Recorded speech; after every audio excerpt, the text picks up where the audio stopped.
It's the one and only Digo Double G. Snoop Dogg. Alright, hey guys, it's Hoopers Herps here. Just bringing in another video. I haven't brought you a video in quite a while actually. There hasn't been much going on lately. So this is just kind of an update and something about the snake. Update. Well, nothing really. The snake's going well, it's growing a bit. The bearded dragon's also going pretty well. I've changed the setup a bit, got a big log in there, it looks pretty good. Future plans, really. Well, this weekend I'm going out to IKEA, and if any of you have watched Hi, I'm Steve Durr's videos, he has made a video on these IKEA racks. I find them really great. They're good for yearling carpet pythons and antarezias. You know, they're 25-litre tubs. The frame's $12 and the tubs are $15 each with a lid. Yeah, they're perfect, so I'm going to get 2 of those, set them up, and going to put my wormer in there, and I'm going to be getting a couple more snakes soon. I'm probably going to buy a type of ant, so maybe a spotted or a Stimson, something like that. Then later, and then I'm going to get a couple of snakes, and then later on in the year, around Christmas time, there's also another rack that's in IKEA, and it's called the PAX storage system kind of wardrobe thing, and they're really great. It's like a basically already wardrobe, and you can get, I'm just going to get like 16mm melamine from Bunnings or something, put it in right things, and then you can, and the tubs there are like 1 meter by 60 centimeters, so they're really big. They're pretty good, like they're perfect size jungle carpet pythons, you know, Darwin carpet pythons. Nothing that gets too big. They're too small for things like blackheads, you know, coastals, Murray Darling, stuff like that. But wormers, jungles, Darwins, ants, they're all going well in that, so I'm going to get one of those, and they get to about 8 to 10 levels high. Also, Steve from Hoopers Herps on Hi, I'm Steve Durr also has one of those. He uses for his blood pythons. And I'm going to get one of those, set it up, I'm going to have them in my room. And then, hopefully, and then my birthday in September, I think I might be getting hopefully I want to get a jungle carpet python. And set that up with a nice Exoterra tank, or a nice URS tank or something like that. And I'm moving my bearded dragon. He's been really, you know, ever since I've put him in that tank, he's always been really, not shy, but like angry and irritated, I guess. So whenever I open the door, he comes just flying straight to the door. I guess he always wants food, but other than that, when I gotta try and pick him up, he'll always bite me, and say I'm moving like the water dish in there, he'll like breathe and he's there, get really big, and just like, you know, put his spikes out and stuff, and then he'll just have an absolute spaz attack. He'll just go flying. He just run. The other day he threw himself straight into the window. He just runs around crazy and runs into the sides of the enclosure. So I'm not too sure what's wrong with him. I think what's wrong with him is that he's in too big of an enclosure. So hopefully I'm going Gumtree and find like an Exoterra 90cm tank, and set that up pretty nice, because I want to move to sand, because like reptile carpet is just too hard.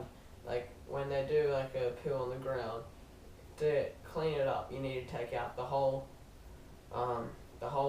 sheet reptile carpet and brush it off, wash it down, something like that. It's just too hard, and especially with this guy going crazy whenever I put my hand in there. So I'm just going to do that to make everything easier. And then I'm going to be buying a blue tongue lizard, a pair of blue tongues, and be putting them in this tank. Get a really nice setup. I was kind of inspired by Hoopers Herps. His blue tongue is really nice, and his closure and setup is really great. I want to try and make something like that. And then next year, definitely going to the Castle Hill show, getting some more snakes, and hopefully I want to try and get a pair of Ackies, red Ackie monitors, or not a pair, just one, and put that in my other. I got the same tank. I got 2 of them. I got another one downstairs, and so yeah, that's basically updates and future plans. So expect a bit happening. You know, I haven't been doing much. You know, I've had to be paying a quite a bit of money because I'm going on a trip. I'm going on a skiing trip with my friend, and I have to pay half the cost. So I have been paying that off for the last 4 months now, and I have not had any money for 4 months, and it's kind of driving me insane. There's so many things that I wanted to get. Like I wanted to get a new python, and like a pair for my body, my bearded dragon over there. And also I got one question. Is it okay to keep a central bearded dragon with a pygmy bearded dragon? Like, I know people keep centrals and pygmies, but I've heard about people going like different species together, like a blue tongue and a bearded dragon. I know they're 2 different types of like they're very, very different types of lizards, but I'm just giving that as an example. But is it alright with the same species but different subspecies? So like, it's basically just having like an eastern blue tongue and a northern blue tongue. Like, is that okay to mix them together? Is it okay to have a central and a pygmy? Because I really want to get a central bearded dragon, but I don't really want to put him in another. Like, I don't want to have like another tank for him, and I want to put him in the same cage as same tank as my pygmy bearded dragon. I know my pygmy bearded dragon is a boy. I'm pretty sure he's a boy, and so I'll get a girl because obviously the boys will fight. So I'm just wondering, is that okay? So leave comments below, and yeah, so thanks. Okay, so as you can probably see, it looks really, you know, wet and damp and stuff. He's been going through shed for the past 2 weeks probably. I didn't know if there was something wrong with him because he wasn't shedding. I put a stick in there. I've had a stick in there for a while, and I just put in a rock in there, and I just amped up the humidity heaps. So finally, he has shed. So that's him there. This is his shed. It's pretty it's a full shed. I don't think it's broken at all. And I think it's the whole thing. And let me get him out. Oh no. This is the first time I've had him out since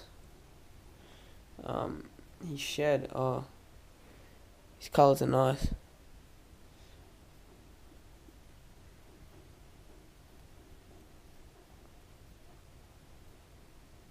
I think, yeah, he has his eyes. Yep, he has shed. Are you gonna give the camera a little kiss? Okay, so that's very good. This is him after he's shed. He's about, you know, he's growing a bit. He's probably, about 30, 45 centimeters, and this tub is getting pretty small for him. So that's why I'm getting the new tubs and rack at IKEA and putting him in there, because it's about time. Anyway, so yeah, basically just an update and just showing you guys the shed. So this is him. He's doing well on fuzzy rats. Oh yeah, he's moved up to fuzzy rats now. And yeah, alright, I'll put him back. Alright, so thanks for watching, guys. Anyway, so that's him. Yeah, thanks for watching, and I'll just get that all done. Sweet, see you boys. With the D-R-E. Yeah. You know the West Coast is